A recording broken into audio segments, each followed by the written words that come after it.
Yes, my storytelling, I'll start off.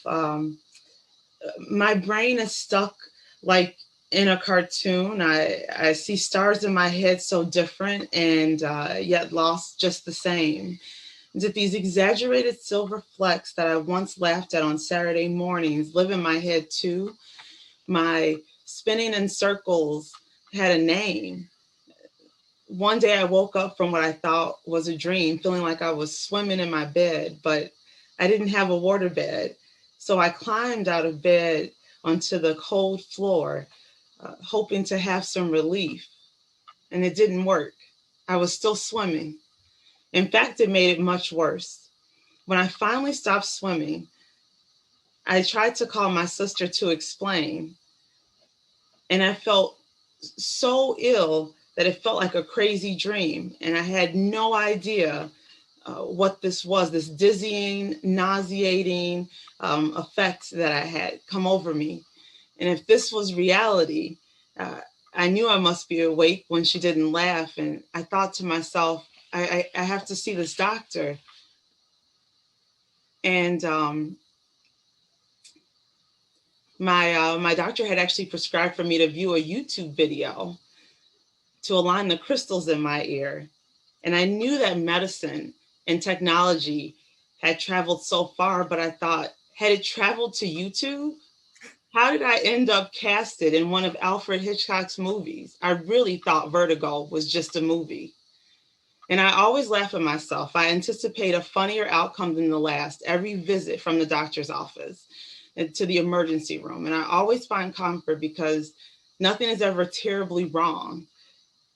And it was kind of like the one time when I saw a primary care doctor and was misdiagnosed, something like him telling me I had ringworm, only to find out from the ER doc I had pityriasis.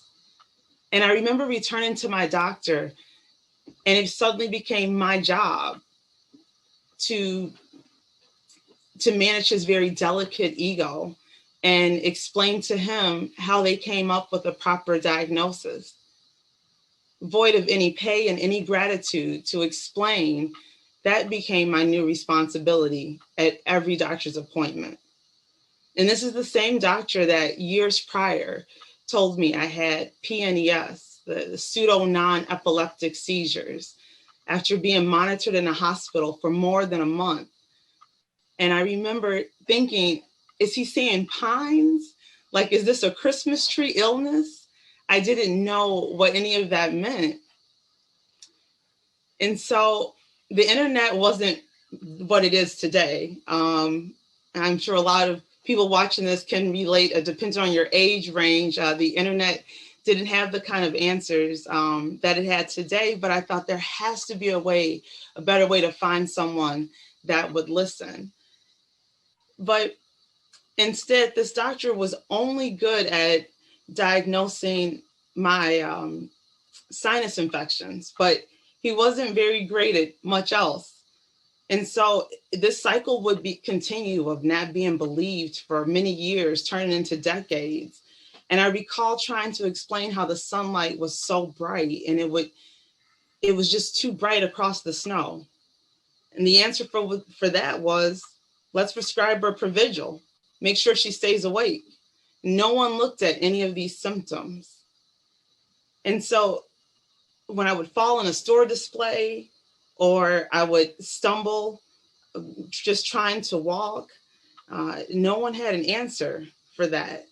And my eye, I'm always bouncing. You probably, for those of you watching, can see now that my eyes are always bouncing around, being careful never to absorb too much light. And it goes beyond that. When I'm looking in the refrigerator and find a box of tea, that's a strong reminder that that's my brain fog that comes from having migraine. And so I found that at work, I wanted to shoot the copy machine and kill the facts. And every staple that my coworker would staple the papers or every hole punch, it was just this question of why are these sounds so blaring? So since I've always been one of those, nothing's really wrong with you, you're fine. I found so much comfort in that I didn't know how to shift to take my diagnosis or my story more serious, because my doctor, after all, insisted because there was no father in the home, that was to be the answer. And so with every illness, I would find I wasn't taken serious. And with migraine, it's so debilitating. It's really becomes agitating to be ignored.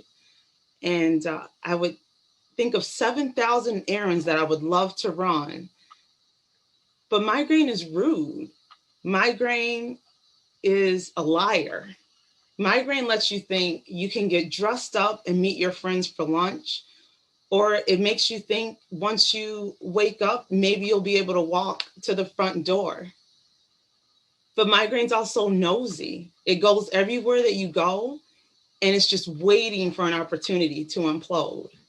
And sometimes I think migraine's a bully, that it's just waiting to show up, to show out. It's waiting for you to take a bite of food, to smack it out of your hand, and it's so dramatic. And so I admire migraine's tenacity and how ready it is all the time just to disrupt my plans. My favorite is when I think I sound smart and migraine just decides to jumble my words. And so now I sound so incredibly clueless. Talking about simple tasks, it'll sound something like, I need to hurry up and brush my eyes so I can comb my ear. And only I understand that that's when transient aphasia has kicked in, because maybe someone's facial expression, or maybe someone laughs, or better yet, a relative or a close friend will try to finish my sentence because migraine has taken my words. Or I'll say something like, I'm going to get my shoes out of the oven so I can eat my water. And I mean, how could you talk like that and not laugh? Do I get frustrated? Yes. I am coherent during these, what people call episodes of these hemiplegic migraine attacks. And I can hear everyone around me busying themselves to find a way to help me. And yet, for some reason, I still have doctors that will yell in my face, thinking by elevating their voice, I'll somehow be able to hear them better. But I can hear them, and most times I can see them. But migraine takes my motor skills away.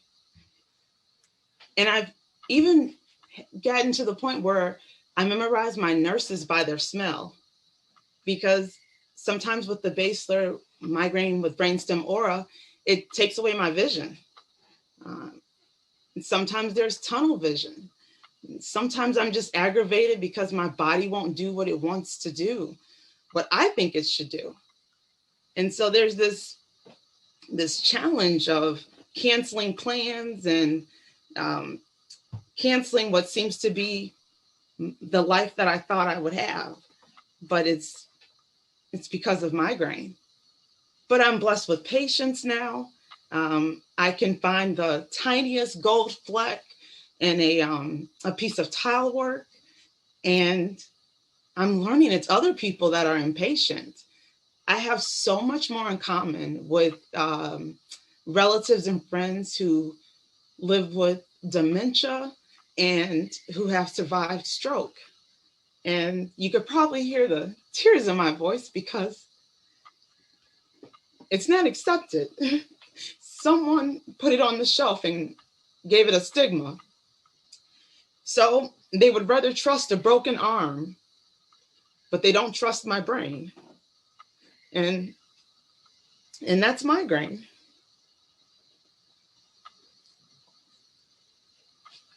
And that's really all I had planned today. I did not plan to tear up. So I'm very sorry. Neither did we. And yeah. I couldn't speak because I was choked up too. I'm in the same position. I mean, it is really remarkable the way you can, tell your story and make us smile, laugh, and cry at the same time.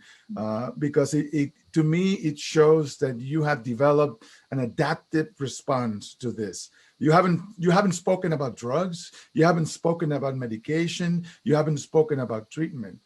All you have spoken is I have recognized that I have something that I need to deal with, and somehow you have been able, by virtue of your own tenacity, to conquer it, or to at least manage it in most of the time.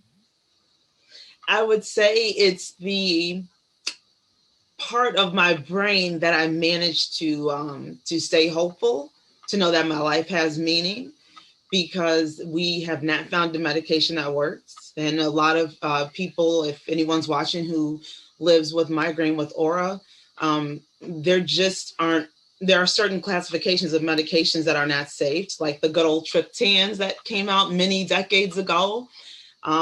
We don't know some of the effects of a lot of even the newer drugs. So we take them because we're excited for a chance at having a normal day. But to be honest, we had no idea that those medications, their role was just to minimize the headache pain from migraine. I was one of those people that thought, I'm going to take one of these new meds and it's going to take away my aura and I'll, have all these great things happen. But I will tell you, 3 years ago, I was using a walker and transitioned to a cane, and it was all from migraine. So it is truly debilitating. Victoria, we have some questions from the audience. Yeah, and some of them are questions I had as well. So, first of all, how early do you remember having migraines? And when were you finally diagnosed correctly? Have you been diagnosed correctly? Finally, I have. So I want to say probably around the age 6 or 7, like now looking back, right? When you start looking at what these symptoms are, as far as like the vision loss or the loss of the motor skills, the symmetry in your face that you see like with people that have survived stroke, where it looks like the one side just kind of shifts a little bit. I will say I wasn't diagnosed. It took me about 30 years. I was in my 30s, so I'm still in my 30s, before someone named it hemiplegic migraine, and someone said, hey, it's actually the basilar migraine, the migraine with brainstem aura as well. But all the other years I went from dropping out of multiple colleges because I couldn't make up coursework from being in the hospital. But if it had a name, if I had been believed, then maybe there's a form we could have filled out. And I didn't have to just keep dropping out thinking I couldn't finish a task. Absolutely. Pablo, I wonder from a medical perspective, how often are migraines misdiagnosed? Oh, you're on mute. They do all the time, because what happens is that most of the time the symptoms are presenting just as headache. We sometimes put the onus on the patient to tell us everything that they're feeling, but what happens is that people don't relate having a headache to other somatic symptoms, to not being able to walk, to not being able to speak. So the doctors just basically follow, what you heard from the patient. It's a headache. Oh, let me give you a prescription for headache medication, or for, oh yeah, you may have migraine. Do you have any aura? I mean, we don't do a complete analysis of all the potential symptoms that migraine shows until we already have tried stuff, and by then many of the patients just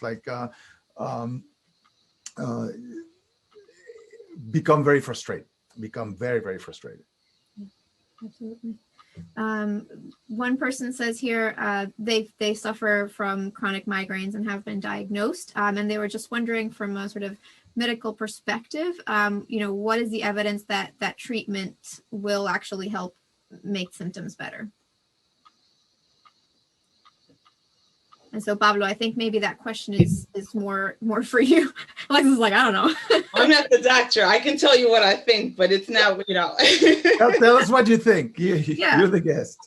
Well, so I'll be honest. I know I do advocacy work and try to speak to people that are living with migraine. And the truth is there's no cure for migraine. And so any medication that's prescribed is to help manage those symptoms.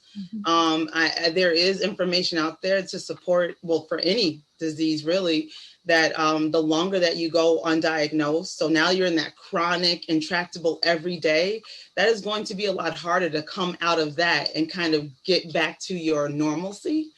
And so I think having the conversation with your provider, seeing a migraine headache specialist, not just a neurologist, but someone with the extra training, someone that wants to see you and not just get stuck with you. Because one of the things that you want to understand is, what was your baseline? What is your expectation of what you hope to do? And what is the expectation of what this drug, this medication that they prescribe? What's the expectation of what it's supposed to do? I think that's the two big components. And also the fact that, you end up trying so many different medications, and mixing drugs, that sometimes, the side effects of the medication, are causing other problems. So it becomes really, really confusing for both the patient and the doctor. Absolutely. There's one, it's more a comment here, but it says migraine, vertigo, and being dizzy daily means evaluating in the moment. Humor is helpful. So it's more of a comment, but I wonder, you are a comedian. How often do you use, bits from your own life that you kind of just make fun of yourself? Does that feature in your comedy? It does, but funny enough, no one knew that I had migraine to this extent, and they didn't realize some of the routines I had to do to be okay to be on stage, because I didn't, at the time when I first started comedy, I wasn't diagnosed, and B, I didn't want anybody to freak out thinking I was going to come plummeting like from the stage into the audience. So for me, I was always the one where I would be sitting in a green room and they're like, come on, come out and watch the other comedians. And I didn't know how to say, like, I had to try to really limit how much time I saw the spotlight and how much time I heard the laughter. So there's a different place in my brain I had to travel to just like make it through those minutes.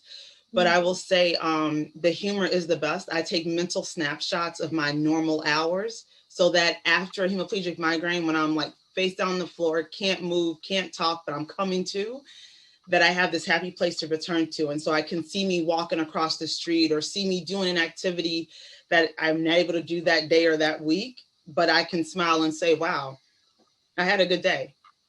It might have been a couple days ago, but I had a good day. Yeah. I see a question there for a gynecologist, huh? I'll ask you, Dr. Rodriguez, what is the correlation between migraines, menses, and birth control, and how can it be helped?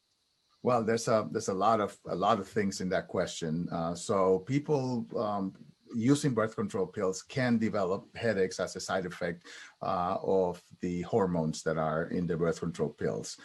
But what's important is, if anybody develops migraines with aura, the feeling that you're going to get the headache, the symptoms that predate the headache, that is very, very risky. Those patients should not be on birth control pills, because those are the patients that are going to develop a potential stroke, a potential cardiovascular event. And premenstrual syndrome sometimes involves, unfortunately, headaches, but they're not in the same character as migraines, and typically go away after the period. There's another question, and I should say that although Pablo Rodriguez is a doctor, you shouldn't get any medical advice from anything we say here. But there is one comment that says that they used to get auras in their teens. In their 40s, they had a seizure and had to take anti-seizure medication, but now the auras are gone. Is this something that you have heard before?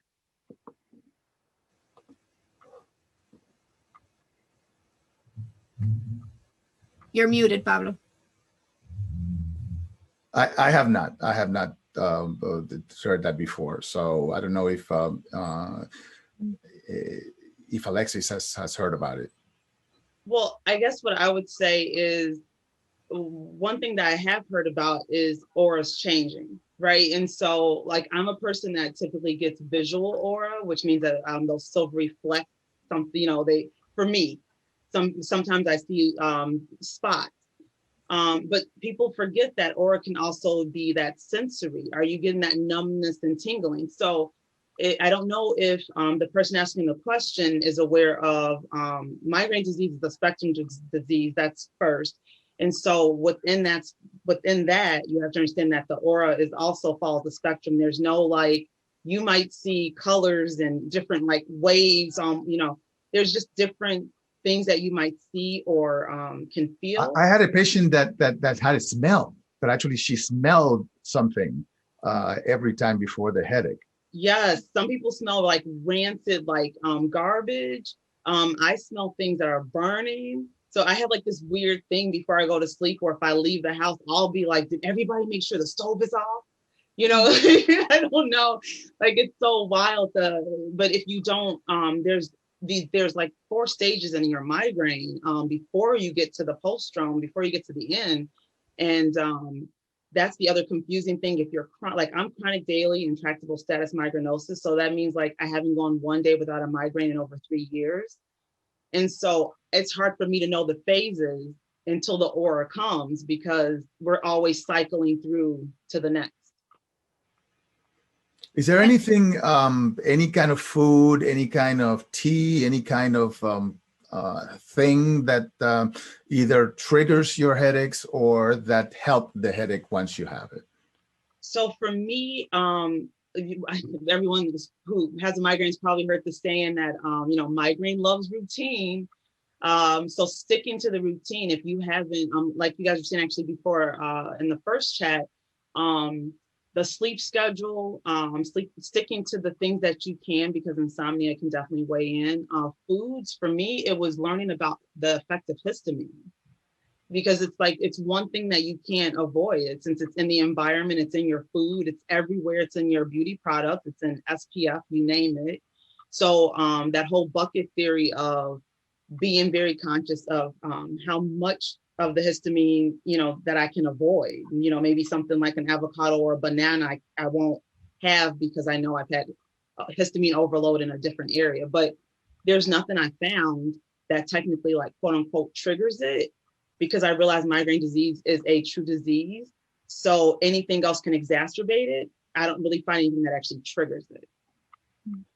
Interesting. And I will say, going back to the auras and the seizures, auras are also a precursor to seizures.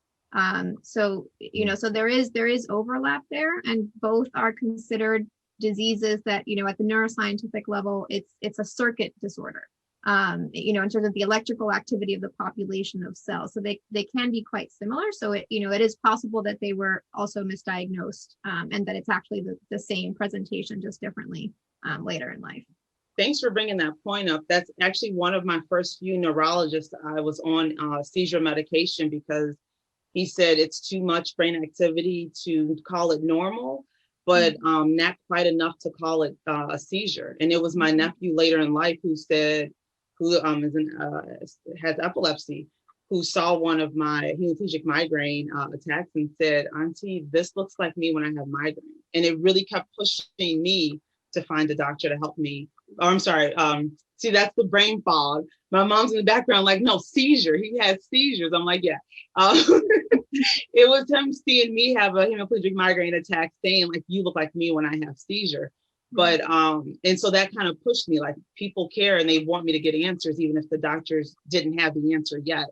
So thanks for bringing up that point. Yeah, absolutely. Bodo, there's a question about pregnancy and migraine symptoms changing before and after pregnancy. I wonder if that's something that you've seen in the clinic. I've seen that. I've seen like the person who's asking the question saying that she used to have migraines before pregnancy, and once she had a baby, the symptoms went away. Those could be related more to hormonal changes that happen, during the pregnancy, that changes the receptors for the hormones that can trigger the headache in that case. So, but yes, that is something that can happen, and you're a lucky person that happened, because you traded one headache for another.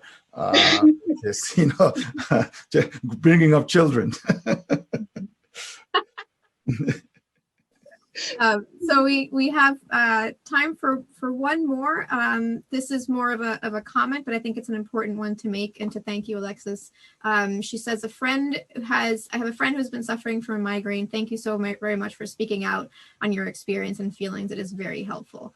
So I think, Alexis, absolutely, migraines are a silent disorder, not only for employers, but also for people who are our friends. Sometimes our friends cancel on us and we think that they're making up an excuse because they have a headache. And I think it's just very enlightening for all of us to understand what people with migraines are going through, that it's not an excuse, and that if we trust our friends and our employees, we should really, definitely give credence to what they're saying. So thank Victoria, you. and some people were asking if this presentation is going to be available afterwards, if they want to refer to other people to come and watch. Yes, absolutely. So right now we're actually streaming live on Facebook. And so if you go to our page on Facebook, whether or not you have a Facebook account, you will be able to see this video. We will likely put it on our YouTube channel as well, Brain Week RI. So you will be able to find it there within the week. Fantastic. Well, we could be here for a long time. So I wanted to say thanks to Alexis for her presentation, and good luck with your journey, because it's obviously a long journey and a difficult one, but one that you seem to be really managing very well. So thank you for joining us, and thank you for sharing your experience with us. Thank you for having me, and I appreciate being included in this. So I'm excited to hear what's up next. Thanks so much. Sure.